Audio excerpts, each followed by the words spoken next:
రాహుగ్రహ చరిత్ర. దుర్వాస మహర్షి అరణ్య మార్గంలో నడుస్తున్నాడు. వేగంగా చల్లటి గాలి ఆయన శ్రమను ఉపశమనింపజేస్తోంది. దుర్వాస మహర్షి నడకలో వేగం తగ్గింది.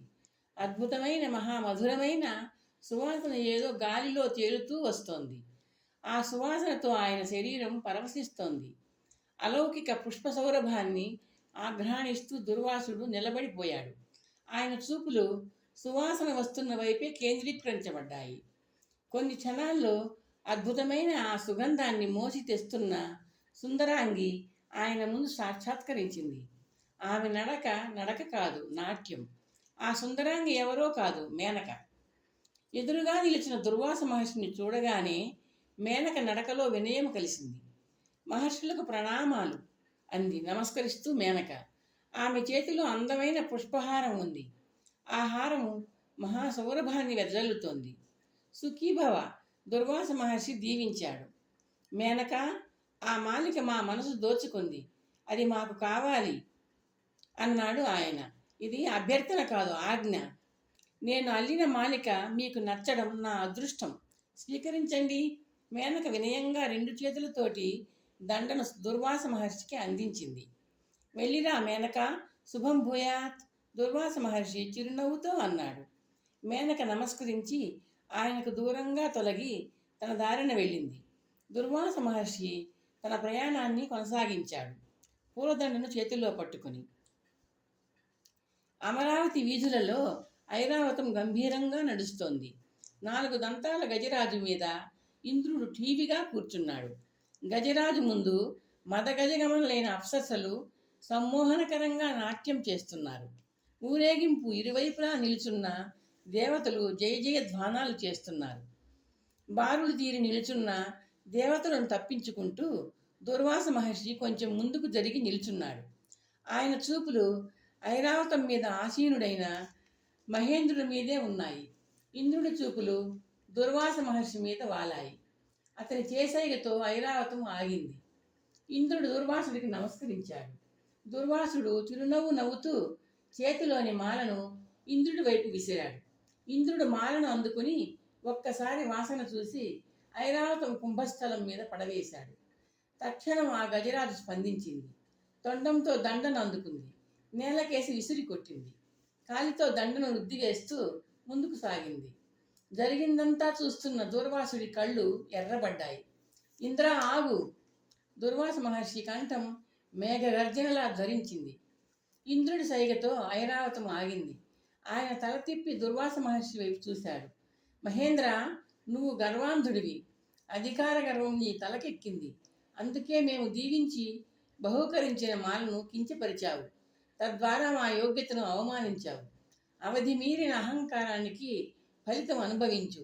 నీ స్వర్గ సామ్రాజ్య వైభవం సర్వనాశనం అయిపోతుంది. నీ సర్వస్వము నీటిలో మునిగిపోతుంది. ఆగ్రహావేశాలతో శపించిన దుర్వాస మహర్షి చెరచెరా వెళ్ళిపోసాగాడు. క్షణంలో ఐరావతం మీద నుంచి దిగిన ఇంద్రుడు పరుగు పరుగున వచ్చి దుర్వాసుడి ముందు మోకరిల్లాడు. అపరాధం చేశాను.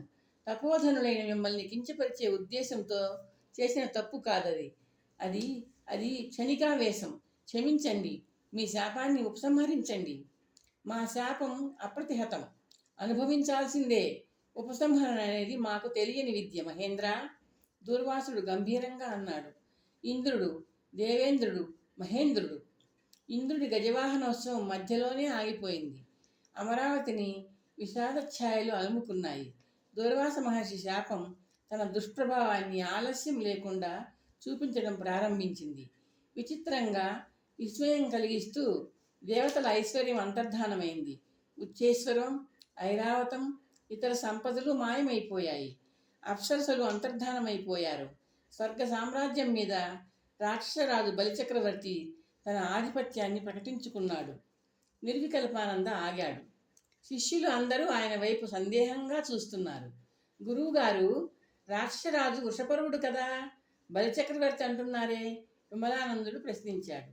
నిర్వికల్పానంద చిన్నగా నవ్వాడు. మనం చెప్పుకుంటున్న కథలో చాలా కాలం గడిచిపోయింది. వృషపర్వుడి కాలం నుండి నవగ్రహ చరిత్ర బలిచక్రవర్తి కాలానికి చేరింది. ఇద్దరూ కశ్యప ప్రజాపతి పరంపరకు చెందిన వాళ్లే. వృషపర్వుడు ఎవరు? కశ్యప ప్రజాపతి భార్యలలో ఒకటి అయిన ధనుదేవి కుమారుడు. మరొక పత్ని దితి మీకు గుర్తు ఉంది కదా. ఆమె కుమారుడు హిరణ్యకశిపుడు.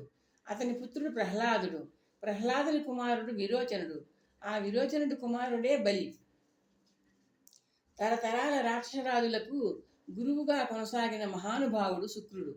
రాహుగ్రహ చరిత్రకు సంబంధించిన కాలంలో బలి రాక్షసుల రాజుగా ఉన్నాడు. అంతే. కథలోకి వెళ్తే దూర్వాసుడి శాపం దేవతలను నిర్ధనులను చేసి వేసింది. రాక్షసుల ఆధిపత్యం చెలరేగింది. దిక్కుతోచని పరిస్థితిలో ఇంద్రుడు బృహస్పతి సహాయం కోరడానికి బ్రహ్మసన్నిధికి చేరుకున్నారు. జరిగిందంతా ఆయనకు విన్నవించి తమ గత వైభవాన్ని పునరుద్ధరించమని అభ్యర్థించారు. నిర్వికల్పానంద కథనం కొనసాగించాడు. ఇంద్రుడు బృహస్పతి విన్నవించిన దానిని సానుభూతితో విని బ్రహ్మ నిస్సహాయంగా నిట్టూర్చాడు. దుర్వాసుడి శాపం ప్రచండాగ్ని. దానిని చల్లార్చే బలం నా వద్ద లేదు. మీ దేవతలకు పూర్వవైభవం దక్కాలంటే మనం మా జనకుల శ్రీ మహావిష్ణువును ఆశ్రయించాలి. పదండి వెళ్దాం అంటూ కమలాసనం మీద నుంచి దిగాడు. ఇంద్రుడు బృహస్పతి చెప్పిందంతా మౌనంగా ఆలకించాడు శ్రీ మహావిష్ణువు. జనక, అతిథేయులు అతి దీనావస్థలో ఉన్నారు. పూర్వ వైభవాన్ని మీరే దక్కించాలి. బ్రహ్మ వినయంగా అన్నాడు. దుర్వాసుడి శాపం వల్ల అమరావతిలో అదృశ్యమైనవన్నీ సముద్రం పాలైపోయి ఉన్నాయి. మీరు వాటిని తిరిగి పొందినప్పటికీ రాక్షసులు కొల్లగొట్టుకుపోతారు. వాళ్ళను జయించే శక్తి ప్రస్తుతం దేవతలకు లేదు. అసురులకు బాసటగా శుక్రుడు సాధించి తెచ్చిన మృత సంజీవని ఉంది అంటూ ఆయన ఇంద్రుడి వైపు చూశాడు. ఇంద్ర, మృత సంజీవనితో సరితూగే మహాశక్తి ఒక్కటే. అది అమృతం. క్షీరసాగరాన్ని చిలికి ఆ అమృతాన్ని మీరు హస్తగతం చేసుకోవాలి. అమృతంతో పాటు అదృశ్యమైన మీ ఐశ్వర్యాలన్నీ మీకు అందుతాయి. అమృతపానంతో శరీరం గట్టిపడుతుంది. మృత్యువు జయించబడుతుంది. ధన్యోస్మి దేవా, క్షీరసాగర మదనానికి తగిన ఏర్పాట్లు చేస్తాను ఇంద్రుడు ఉత్సాహంగా అన్నాడు. పాలకడలిని చిలికే శక్తి మీ దేవతలకు లేదు. శ్రీహరి నవ్వుతూ అన్నాడు. అది మహాప్రయత్నం సుమా. దేవతల శక్తికి అసుర శక్తి తోడైతే గాని ఆ పని సాధ్యం కాదు. కవ్వంగా మందరగిరిని ఉపయోగించండి. మందర పర్వతం భూమిపైన 11,000 యోజనాల పొడవుతో ఉంది. భూమి లోపల అంతే లోతులో పూడి ఉంది. 22,000 యోజనాల పొడవుతో ఉన్న ఆ మహాపర్వతాన్ని పెకిలించి క్షీరసాగర తీరానికి చేరవేయాలి. సురాసురులు కలిస్తే గాని అది సాధ్యం కాదు కదా. సర్పరాజు వాసుకిని కవ్వపుత్రాడుగా ఉపయోగించి చిలకాలి. ముందుగా సాగరంలో ఓషధులు, మూలికలు, లతలు వేయాలి. క్షీరసాగర మదనం మహాగగనమైన కార్యమే. బృహస్పతి సాలోచనగా అన్నాడు. విష్ణువు తల పంకించాడు. మహేంద్ర, బలిచక్రవర్తి నాయకత్వంలో ఉన్న నీ దాయాదులు అసురులతో సంప్రదించు. ఒడంబడిక చేసుకో. అమృతంలో సగభాగం ఇస్తానని మాట ఇచ్చి వాళ్లను కార్యోన్ముఖుల్ని చేయి. వెళ్ళిరండి. దేవా, ఇప్పటికే రాక్షసుల ఆయుధాగారంలో మృత సంజీవని ఉంది. ఇంకా అమృతం కూడా లభిస్తే వాళ్ళ శక్తికి అంతు ఉండదు కదా. ఇంద్రుడు సందేహం వెలిబుచ్చాడు. విష్ణువు చిన్నగా నవ్వాడు. పాలకడలను చిలికి అమృతానికి వెలికి తీయడం మీ దాయాదుల పని. ఆ అమృతాన్ని అర్హులకు అందజేయడం నా పని. వెళ్ళు ఇంద్ర, బలిని కలుసుకో. బ్రహ్మ, ఇంద్రుడు, బృహస్పతి శ్రీ మహావిష్ణువుకు నమస్కరించి నిష్క్రమించారు.